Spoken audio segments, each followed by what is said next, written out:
Well, thank you so much, Katia. And I want to say, Katoria and Katia, your presentations were phenomenal, okay? So yes, I'm gonna think, yeah, amazing. I'm gonna go ahead. Today, we're gonna be talking about math and cybersecurity. So I found two quotes online that were spoken by an NPR host, and I just thought they told everything about math, okay, when it comes to cybersecurity. Without math, there would be no internet, but just as important, without mathematics, there'd be no internet security. Did you all know that? So I want to talk about a few things that you might have heard of, maybe when you were in trigonometry, geometry, or maybe you were math majors. Some of these concepts familiar, but overall, the main concepts that are used for cybersecurity are cryptography, encryption algorithms, risk calculations, and statistical approaches to anomaly-based intrusions.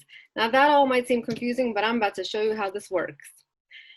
So back in the day, many, many years ago, before there was any computers, but folks had to get some secret messages to each other.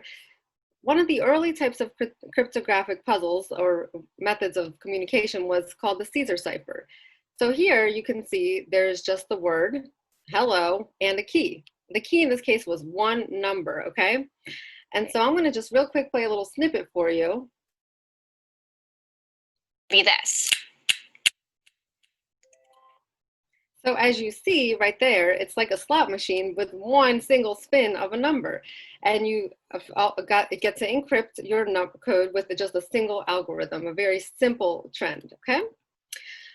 So how does it get more complicated? What happened along the years? And what I want you all to think about too is, in the future, how do you make this even better? How do we improve this? How do we make this more complex so that people cannot hack different systems and organizations? So any encryption algorithm is based on prime numbers, multiplication, and division, typically.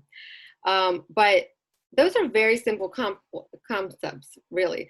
To make it tough for them to break in, and we'll go through another video in a second, if we take these 3 points together and we make such a large number that the product of the prime factors is so great that makes computers impossible. They can't even think. I mean, hey, who's ever stumped a computer with a calculation? Well, that's what the point of encryption and cryptography is. So I'm gonna play something for you real quick. Encrypted using 256-bit keys. That means a bad guy's computer that intercepts your message would need to try this many possible options until they discover the key and crack the message. Okay there. So I dare someone to try to say that number. I can't even tell you. It's a trillions of trillions of trillions, cajillions, really, okay? So let's see how that applies as well. Okay. So what we have here is an example of an online encryption algorithm search or entry. And what I'm about to show you is, here we have an online hash calculator. You can see that in this case, and this is a simple way to show you how this works. So you can put anything in the world in. You can put any alphanumeric text, so numbers, words, as long as you want, as short as you want, and choose the algorithm that's already pre-built in. So I decided to put in here, hello, and thank you for watching my presentation, okay? And then, after I put that in right here, you can see I can choose any algorithm, existing algorithm that I want. I chose the first one, MD2. So let's see what happens. There we go. The result is an alphanumeric group of numbers and letters. And notice that, I want you to know something. If I had just written the word hello, the length of this hash would have been exactly the same. If I had written 10 paragraphs, it would have been exactly the same. That's the key to this algorithm. There's no telling from the length or the content of your message what the key or the hash will be.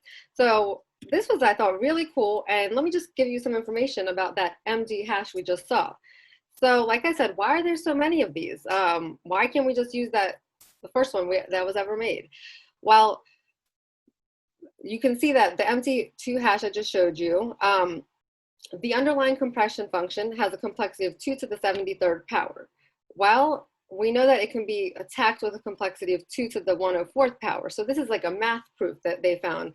And so really, a lot of computers are now, given the prime numbers these days, are able to break it. And so it does not reach the ideal security level here of 2 to the 128 power.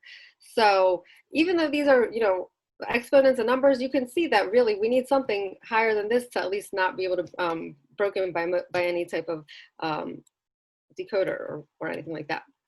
So again, as I said earlier, I want you all to think about finding a number that is so big that I can't even fit it on this screen, okay? So, and that's how we discover the largest prime number. That has to do a lot with cryptocurrency. If you've heard of Bitcoin, and many other ways that we have security, underlying security in places.